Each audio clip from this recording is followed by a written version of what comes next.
Last week, Sri Lanka's unblemished track record of external debt servicing came to a screeching halt when the country suspended debt servicing for an undefined period. This led to a downgrade of Sri Lanka's ratings by Moody's, Fitch and Standard & Poor's, while 13 commercial banks operating in Sri Lanka have been placed on a watch list. With the default news came various perceptions ranging from Sri Lanka being bankrupt to default not being a good option.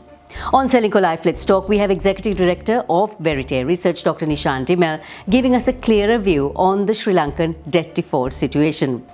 So welcome Nishan to Ceylinco Live Let's Talk. You know, there's been so much happening in Sri Lanka, and this word default, has it really become a dirty word? So, you know, the word default is not a black and white word, and there are many shades of grey.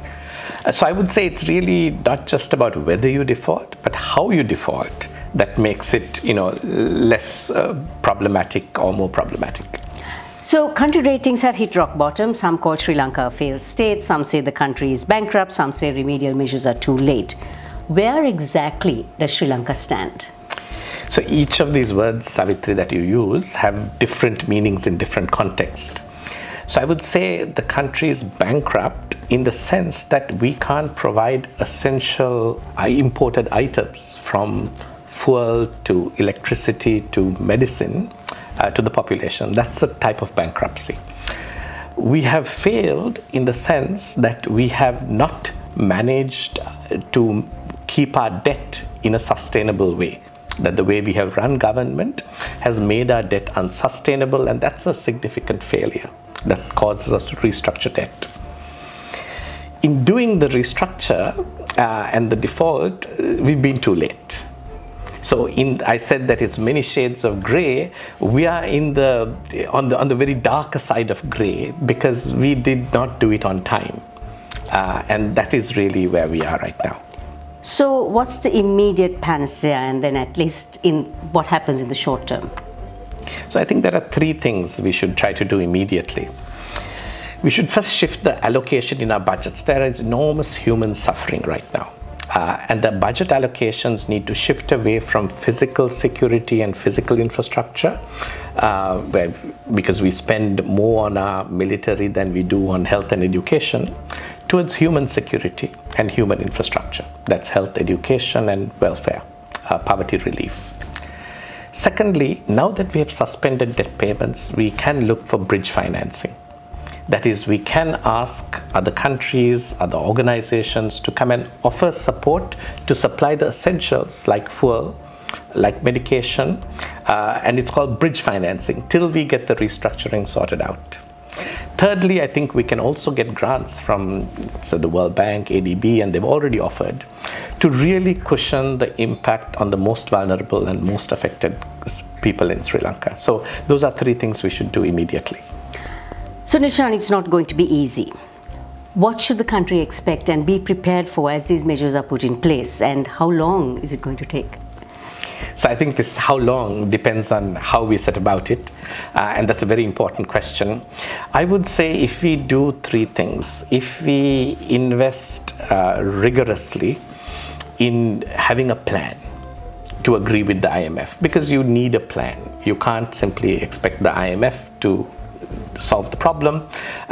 You have to have a plan that's suitable for Sri Lanka. You have to, secondly, have a strong negotiation analysis with your creditors. Are you going to restructure local debt?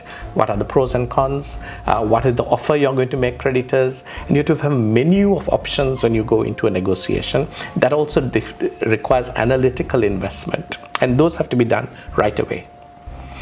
But 3 months down the road, as you are ready in that negotiation process to come to closure, you need to make sure that government is both legitimate and stable.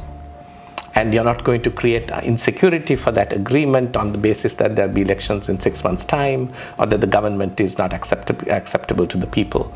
So if you can get a legitimate, stable government with a good plan for the economy, and analytical sort of rigor put into negotiating positions and options, then we can close this in 6 months. In the immediate, what can corporates, Sri Lankans abroad, and Sri Lankans here, how can they be helpful? Yeah. So I think what we may want to think from a corporate perspective, we know everybody is hurting, but some people are hurting more than others. I think salaries of the people who are paid the least, paid under 50,000, probably need to go up to support their ability to function and exist in a society where food inflation is over 30% and general inflation is almost 20%. And I think we need to support the most vulnerable amongst us. That's not just a job left to government, that's for all of us.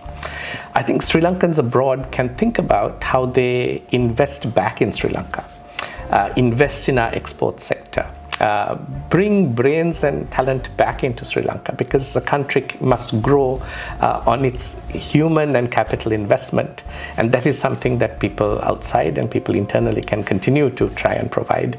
Rather than escape the situation, we can try and invest back and look for the long-term health of the country. It's a long road ahead, Nishan. I just hope we all have the resilience and the courage to see it through. I do too, Savitri. Thank you so much. Thanks a lot. Yeah. Keep us on your radar, subscribe and follow us on YouTube, Facebook, Instagram and LinkedIn. We are here to better your lives and champion your every goal.